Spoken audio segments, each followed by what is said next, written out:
Olá, galerinha do quarto ano, tudo bem com vocês? Vamos para a nossa primeira aula da semana, nossa primeira aula de história, lá na unidade 10, onde nós vamos iniciar a unidade 10, Terra à Vista.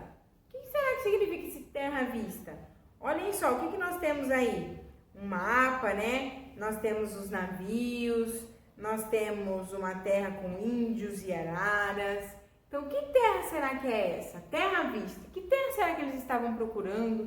Que terra que eles encontraram? Onde eles chegaram? Vamos ver isso então. Página 92. O início da colonização no Brasil. Então, o início de quando o nosso país foi colonizado. Quando os portugueses chegaram aqui nas nossas terras.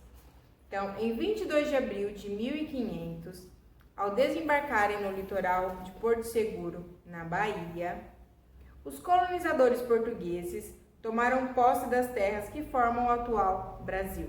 Então, tomaram posse porque já havia população aqui que era a população indígena, né? Eles já habitavam o nosso país, mas os portugueses vieram e tomaram posse dessas terras. E com eles também vieram alguns padres que tinham o objetivo de catequizar o povo que habitava a nova colônia portuguesa na América. Então, eles queriam catequizar o povo que já morava aqui. Então, esse povo devia pertencer à religião deles, que era o catolicismo. Segundo parágrafo, podem grifar inteiro. Assim que os colonizadores chegaram, ergueram bandeiras portuguesas e uma cruz de madeira para a realização da primeira missa no novo território. Então, olhem lá. Primeira coisa que eles fizeram, ergueram as bandeiras e uma cruz de madeira para o padre realizar a primeira missa no local. As ações dessa coroa significariam estabelecer posse da terra e usufruir de toda a riqueza que essa terra poderia dar para eles. Já para a Igreja Católica, a celebração da primeira missa significava mostrar que daquele dia em diante, essa seria a religião permitida, que era a religião católica. Não seria nenhuma outra religião permitida, tirando assim toda a cultura dos índios que moravam aqui, né? Todas as suas crenças.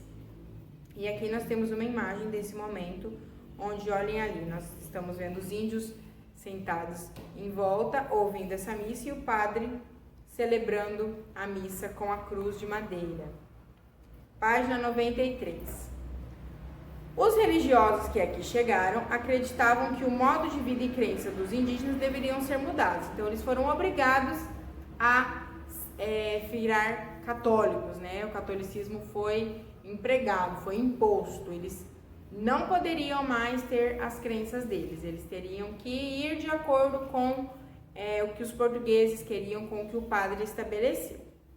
Desse modo, a cultura e os hábitos do povo indígena não foi respeitado. Apesar disso, em muitos momentos, os padres atuaram na proteção e na defesa dos indígenas contra os colonizadores portugueses. Então, assim, os padres, eles implementaram a religião católica, né, obrigando os indígenas a seguirem essa religião, mas quando os portugueses abusavam do seu poder com os indígenas, alguns padres iam contra essas ações. Você é um historiador. Leia a seguir um trecho da carta de Pedro Vaz de Caminha, que apresenta um relato sobre a primeira celebração católica no Brasil. Então, aí vocês vão ler aqui como foi essa celebração católica no Brasil. É importante a leitura, viu, galerinha? A professora não vai ler para não ficar algo cansativo, tá bom? Então, de acordo com essa carta de Pero Vaz de Caminha, de que maneira os indígenas presenciaram a primeira missa no Brasil? Eles estavam ajoelhados com as mãos para o céu em determinados momentos do ritual, mas normalmente não estavam entendendo muita coisa, né? Qual era a necessidade da igreja celebrar uma missa nas terras encontradas, considerando que os índios não eram católicos? Que, a partir do momento dessa missa, essa seria a religião seguida no Brasil, né? Virando a página, então, página 94. a extração de pau-brasil e a mão de obra indígena. Interessada no rico comércio de especiarias vindo do Oriente, a coroa portuguesa inicialmente não se preocupou em povoar as novas terras da América, que é o Brasil. Por isso ela achava que aqui não tinha nada a oferecer, achava que não tinha nenhuma riqueza. Eles queriam mesmo eram as Índias, né? Onde tinham as especiarias. Porém, ao fazer pequenas expedições, que é expedições, eles andaram pelo território e conheceram o território, viram que há muitas riquezas na nossa terra. E eles se interessaram no pau-brasil, uma árvore nativa e abundante no litoral brasileiro. Galera, podem grifar, tá? Da madeira do pau-brasil, era possível extrair uma tinta avermelhada, muito utilizada para tingir tecidos que tinham um valor comercial muito alto na Europa. Então, com isso, eles viram o lucro e aí começaram a extrair todo esse pau-brasil e essa tinta avermelhada para mandar para fora, fazendo assim as primeiras explorações desses materiais, dessa riqueza que o Brasil tinha a oferecer. Até o ano de 1530, os portugueses limitaram-se a estabelecer pequenas fortificações próximas ao litoral, a fim de armazenar a madeira e embarcá-la em navios que seguiam para o Portugal. Virando a página 95. Para extrair o pau-brasil, então, eles utilizavam mão de obra de quem? Dos indígenas. Em troca do trabalho, eles davam aos nativos artigos. E essa troca de eles trabalham e eu dou algo em troca para você era chamada de escambo. E o que eles davam em troca? Espelhos, restos de roupas,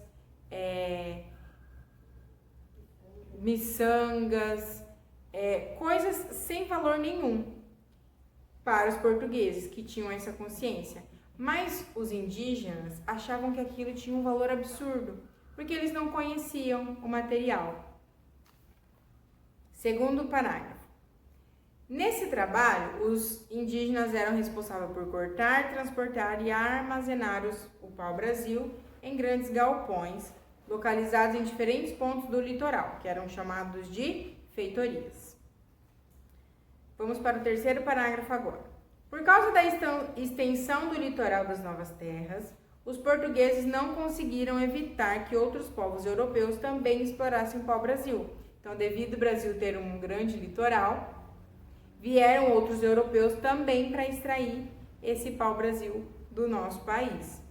E com isso, espanhóis, ingleses e franceses também começaram a lucrar com a madeira, negociando diretamente com os indígenas. Então, eles vieram de uma maneira ilegal, podemos dizer assim.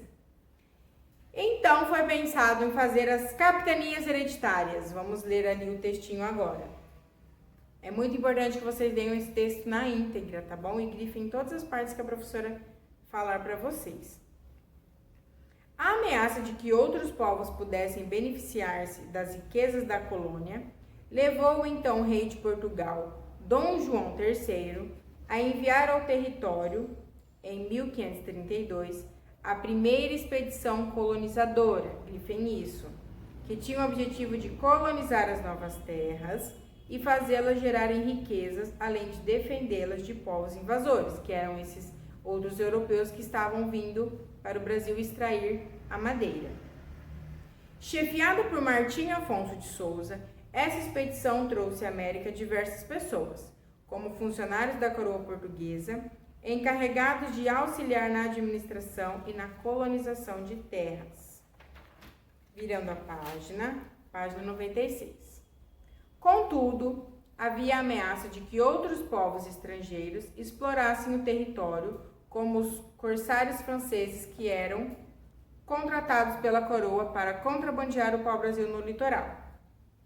E isso fez com que Dom João III dividisse o território em 15 lotes de terra, no qual foram distribuídos entre nobres portugueses que deveriam governá-los e defendê-los e fazê-los progredir. Então, a ideia desse rei dividiu as terras em 15 territórios e deu a cada pessoa a responsabilidade de cuidar dessa terra, para não ter essa madeira tirada do país, com que outros países lucrassem com isso, já que eles eram os donos do nosso país na época.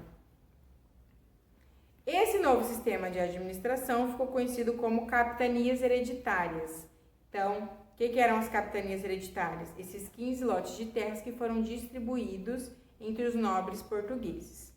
Então, por que o nome capitanias hereditárias? Porque poderia ser transferido de pai para filho, para outro, e assim por diante. Já os nobres portugueses que receberam as capitanias passaram a ser chamados de donatários, e também conhecidos como fidalgos da casa real, que eram os que tinham o dever de cuidar dessas terras, os donatários, cuidar dessas capitanias hereditárias. Esses donatários possuíam muitos direitos e deveres na administração dessas terras.